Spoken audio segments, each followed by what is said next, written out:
The next thing on our agenda is a panel discussion, including people who are using the resources in various ways. So you have a chance to hear how others are using those resources. And I'm going to turn that panel discussion over to Rachel. So welcome. Can y'all hear me okay? Okay. Well, on our panel today, we have Jill Ramsey from Putnam County Schools. And she is the pre-K through 6th grade supervisor of instruction. We also have Kim Finch. I skipped over Dr. Davis, I'm sorry. We have Kim Finch down there. She is the program director for instructional leadership at Cumberland University, and she's also a former principal from Metro.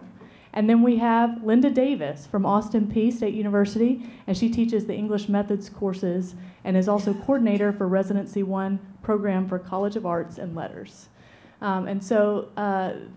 These participants have graciously agreed to share with us how they're using the resources and hopefully spark some thoughts about how you could use the resources in whatever position that you're in. So, ladies, just I'm gonna ask you the first question.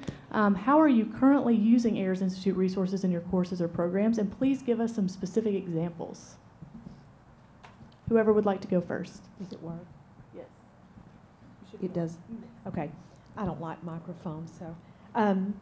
It started out, I started using the resources because we were focusing in Putnam County on strengthening our foundational reading skills, and the trainer who's worked with us all year referenced the Ayers Institute resources. So I personally started looking at the videos for my own personal use so that I could get some really good examples of what that looked like in the classroom, even though I'd been a classroom teacher for 20 years previous to being in administration and then a principal. I still wanted to see current best practice. So I started looking at it on myself, and then after I watched several of the videos, I thought this is great for coaching because I still do evaluations with pre-K and with librarians. And I wanted them to see what that looked like, what those foundational skills look like in the classroom. And I love the fact that, yes, the lessons are 40 or 50 minutes long, but to the side, you can choose a section of it, say, for example, phonological awareness, and just focus on that piece of it.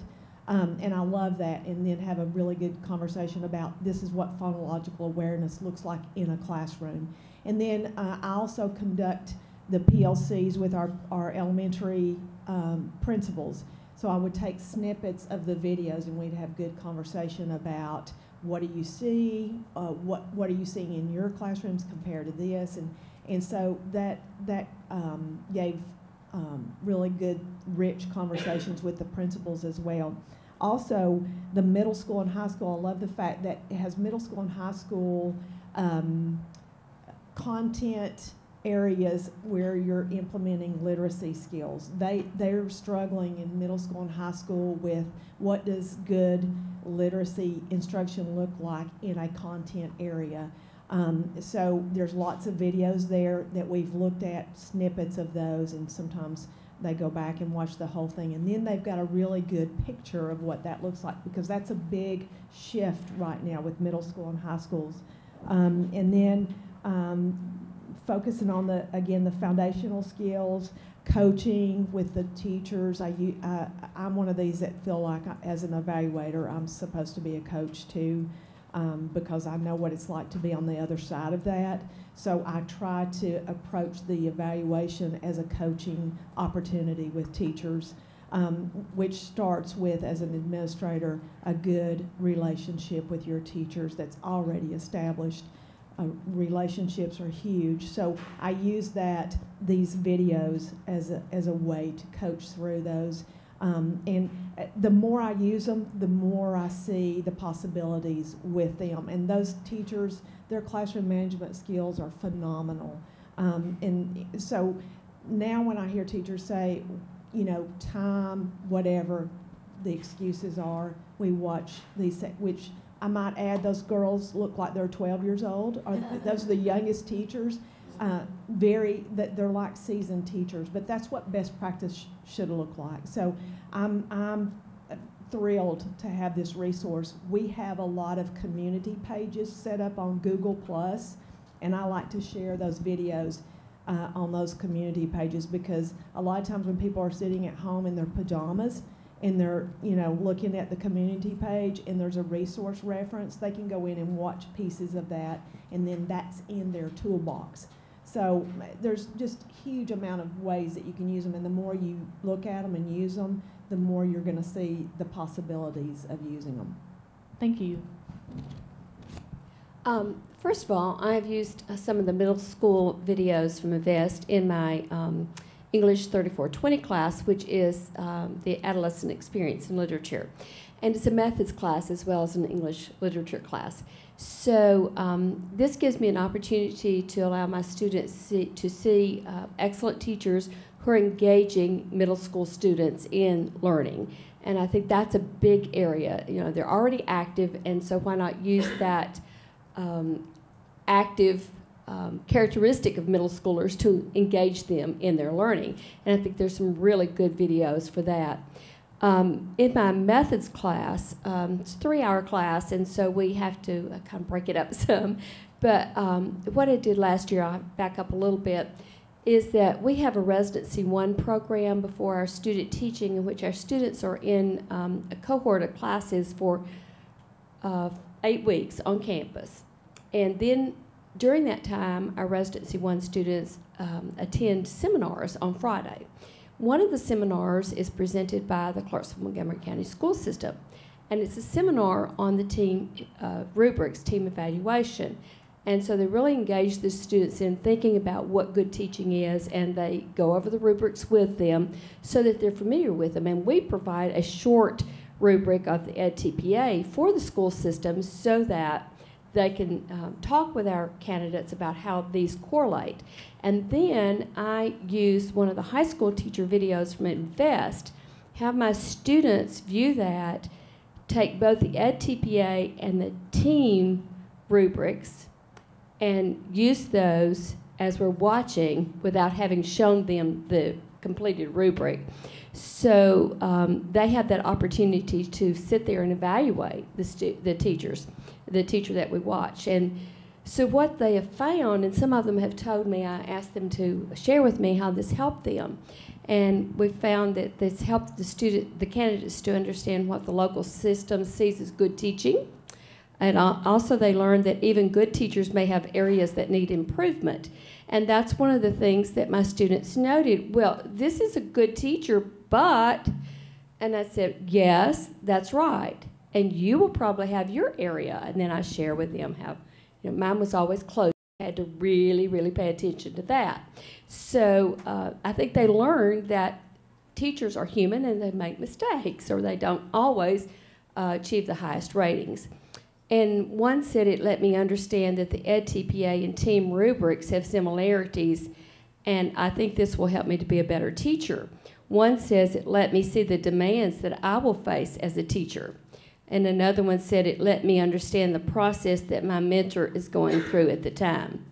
So it's good for our students to see these videos, to see what good teaching is, and to realize that we're not trying to put them through Residency 1 and 2 or student teaching just as an exercise, but this is something that we want to use, and the videos too, to help them to become better teachers when they enter the classroom. Thank you. Well, at Cumberland University, we use Invest videos for our teacher ed courses and also leadership, instructional leadership courses that we use. Most of our faculty is pretty familiar with it. So we use that in our methods classes, special ed classes, assessment, classroom management. Since the video covers a whole lesson, the instructor can customize the segments of the video that align with your course outcomes. For example, teaching instructional shift of a Common Core. What is rigor look like? As we talked about earlier, how you bridge the theory they learn in school, university, and then K-12 practice. So, for example, you wanted specific examples. So, Cicely Woodard is the 8th grade algebra teacher. She explains about what rigor is to her, and she uses she creates the math task for her students. Then she incorporates several of those 8 math practice standards. So she explains it. When I, create this task, I solve this problem myself first, and then see what the misconception of students lie. So, again, our students see what good teaching is, and this provides the good way to for our instructors to have a very specific strategies. For example, general ed, special ed teachers, how do they collaborate, in inclusional setting? And then, there is a segment for that video. And grouping, how do they do? Accountable talk, you can use it in the assessment course as accountability, but at the same time, classroom management class can really utilize this as, what is a culture of a positive learning environment? How do we raise the standards and rigor in classroom that is safe environment? It's well integrated. And also our leadership students, these are very competitive level 5 teachers who want to become principals. So when they use this video to evaluate lesson, using team rubric, they are very critical. They wear critical lenses. So for that, our leadership candidates can really develop, okay, what is the differentiated, teacher development look like? What do you do for this kind of veteran teacher? Because when the undergrads view this video, these are fabulous, teachers. And then another teachers view this video, they see from different angles, so they can make that kind of comparison. And for the leadership candidates, we use the videos for the, promoting, fostering professional learning community. So how do you build the culture of using data, trust? So we use, actively use this to, teaching leadership also. Thank you. All of you guys shared how, you shared a little bit already about how your students or teachers and leaders you work with have benefited from these resources. Is there anything else you would like to share about the specific benefits of being able to use either the INVEST videos or potential you see in the MOOCs? What benefits are there for your students and teachers and leaders that you work with? Well, I want to say that I love the quote this morning that we don't, what was it? We don't employ adults, we empower students. And I think that should always be our bottom line, is are the students growing? Anytime we make teachers better, that translates to the students. And that's our ultimate goal. So if we give teachers the tools they need to be better, then that's going to translate into our students being empowered. I have not used the MOOCs, but after seeing some of them today, I think I'll do that. I can see that I can use parts of those in my methods class. We looked at the feedback today, and I think I can use that to initiate discussion about feedback and gradually move into content-specific feedback that English language arts teachers need to be giving.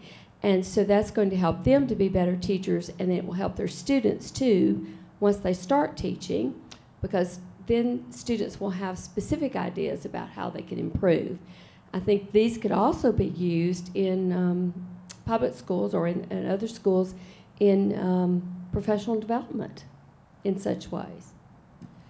I want to kind of talk about benefits in two folds for the students. The first is that these resources, INVEST or MOOC, both, that can really provide the mental model of teacher responsibilities and conceptual map of what good teaching is. And so our students learn from from the planning to strategies to reflection. I talked to one of our students who went through the MOOC program yesterday, that this is his quote. that watching that, going through MOOC, the pilot program, really helped me to see what teachers expect when I go to a classroom as a student teacher. And that really aligns student teacher and then teacher expectations. The second part for our teacher candidates, I think, the domain-specific language that they are learning, professional language, how we articulate, how professionals collaborate with each other, how we, so with this shared language, they have a shared practice, and then they finally share the, shared experience. I think this contributes to building culture of high expectations and high expectation for learning and teaching. Thank you. Thank you.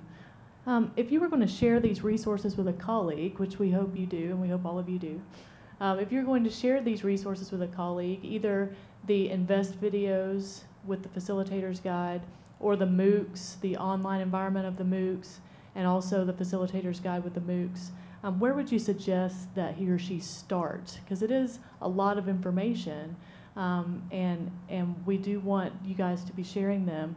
Where would you start as you've been using them and you know kind of what you like to do? Do you have any suggestions in that way?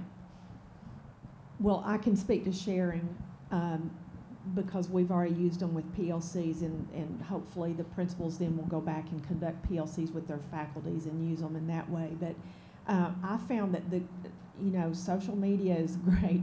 The Google Plus is a great way to share resources. You just have to post it on there, and there's lots of different communities people belong to, and social media is the way to do that. Not necessarily social media, but professional media. So we've been successful in doing that, and just getting it out there and making sure that everybody knows it's available. We didn't know that Ayers Institute videos were available until we had this professional come and do all this training with us on foundational reading skills. They shared that with us, and then it became part of what we did. So I think that just a lot of times just word of mouth, or just using it in your trainings helps a lot. I don't have anything to add to that except maybe putting links on web pages and as social media. I know most departments in the university have Facebook pages. I think word of mouth is the best, and I would suggest just go to the website and explore first to start with. That's the way we started in the first training. So I think that would be useful. Well, you got to get a username and password first. Right, but right. but no, I'm in my case. Yes. What I thought about was that doing something new or different at my age is kind of hard. So I know it is hard for somebody else too.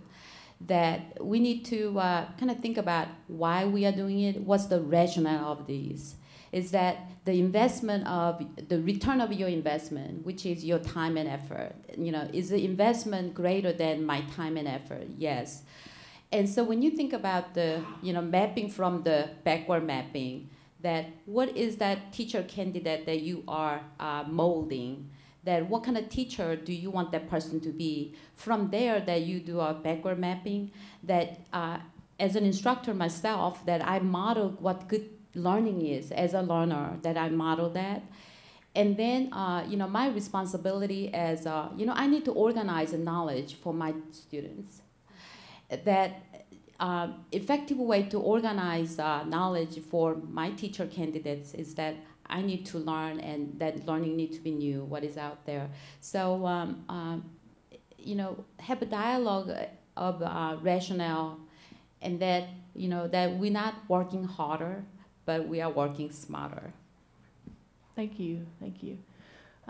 We've talked a lot about the benefits. We've talked a lot about the potential of both the Invest videos and the MOOCs.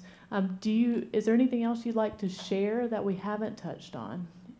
I was just going to add because you were both coming from pre-service teacher level, and there's a lot of really seasoned, and when I say seasoned, I mean like me, 30 years into education, and I'm always looking for new and fresh and better ways to do things. And there's a lot of seasoned teachers out there that are hungry for new ideas. Teaching has changed dramatically since 1982, I can tell you.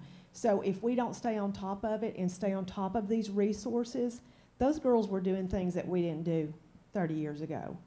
And so as seasoned teachers, they need to have resources too available to them so that they can keep their teaching fresh and new and still improve and grow. We are models of learning, so we have to keep learning. Thank you. We have about 3 minutes left. Are there any questions from the audience? Yes, sir. Quick question. You sort of implied this, I guess, but I'm not sure exactly. What have your students, those of you who travel with your students, I'm sure, what have your students, how have they responded to the usage of these videos? Do you see a response that's really positive in terms of, one, their attitudes, their performance, any test performance data that you have? What kind of response have you gotten by using it with your students? I don't have any data. I mean, I can't tell you. And the attitude, I mean, have you used it with students at your school? No, just teachers. And just teachers and principals. And I think these little anecdotes that I read are positive. I have not, but I have seen from some lessons that my students have taught that they have emulated some of the lessons they have seen. But I think a challenge kind of lies from, where do we go from here? Mm-hmm. I've been thinking about 3 years ago that few of us had this idea that, wow, with the Common Core, teacher prep programs, how do we prepare our future, teacher candidates? And so most effective way to really, prepare our students was to, they need to see what teachers do. And this is how, sort of a beginning of this Invest video. And the staff at the Ayers Institute, really, I commend you for just developing this. Now we have a broad range of grade level and subject matters to use. That was under leadership of Commissioner McQueen. Now, so 3 years of that, the goal was to develop these resources. Now we have it. So now where do we go from here? That, as what Jill mentioned, the teachers, when they get our student teachers, their expectation is that you are, fresh. You should know, most recent research, technology, what is new. Show what is new. But then from higher ed, we have challenges is that we respond to K-12 needs. So we have the pressure of, yes, our students need to know what is really updated research, but at the same time, we have to prepare them for the needs of it. And so we have this inherent challenge. When I view the MOOC, and I thought the glimpse of, perhaps this is the answer, is that, that since we have a broad, rich resources that I have seen was that, talking about the vocabulary instruction shift in Common Core, that tier 1 to 3, when it comes to 3 is the domain specific, the vocabulary. In the past, we instructed, children as, you figured out this word through the context, knowing the meaning from the context.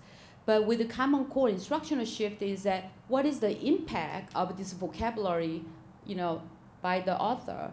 And so, they are looking at the broader meaning and also using that in their writing.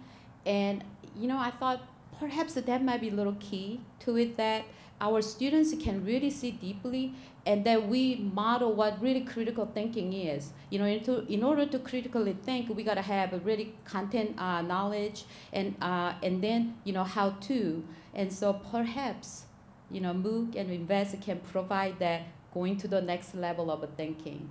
And I don't know, I'm just throwing this problem at you. Thank you. Thank you. Any other questions? And I would just also like to jump in and say, we look forward to the body of data that you will provide to us as far as how you see people using these, because we want that information from you, speaking from the Ayers Institute point of view. This is a relatively new institute with ever-increasing resources. And the videos we started 3 years ago, the MOOCs are still in process. And we're going to hopefully see a big body of data as we move forward. Please give a round of applause to our panel participants. Thank you very much.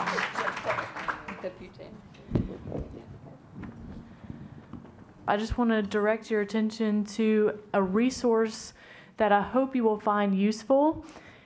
This is called the Team General Educator Rubric Leadership Resources. And basically, this document is a working document because we're continually adding to it as we add resources. But it has a topic column on the far left, and then it has what INVEST resources are aligned to that topic and what MOOC resources are aligned to that topic. This really just, it outlines the Team General Educator Rubric, including the instructional rubric, the planning, and environment. And it goes through and it tells you what resources we have that are aligned to each of those indicators. So for example, on the INVEST resources, it tells you here what all of our team scored lessons are. So all of those bullet points there show you which of our model lessons are team scored. And if you were in our INVEST session this morning, you heard that most all of them are team scored. Not quite all of them, but most of them are. And then on this side, you have MOOC resources. The topic here, overview of team, the courses in our MOOCs, and the specific modules that align with team. And then moving down, we get very specific. So for standards and objectives, we have an INVEST video on just standards and objectives. And then we also have MOOCs, for example, the course Introduction to the Tennessee Academic Standards. We have a whole course on the Tennessee Academic Standards. So that could be very useful to you in your professional learning settings and also as you're structuring your courses for teacher and leader preparation candidates. So looking all the way through there, you have INVEST and MOOC resources for all of the indicators, motivating students, presenting instructional content, lesson structure and pacing, and so on. All the way through that. When you get to the General Educator Rubric, the environment section, there are a lot of high quality examples of environment, classroom management, and things like that going on in our model lessons. And then also we have MOOC resources on planning and assessing for learning, engaging students, and so on. You'll notice the one with the asterisks, that's the one that is being released this week. So again, you are the very first to be able to see that course. So hopefully that document is useful to you. Again, it's a working document because we add to it as we add resources.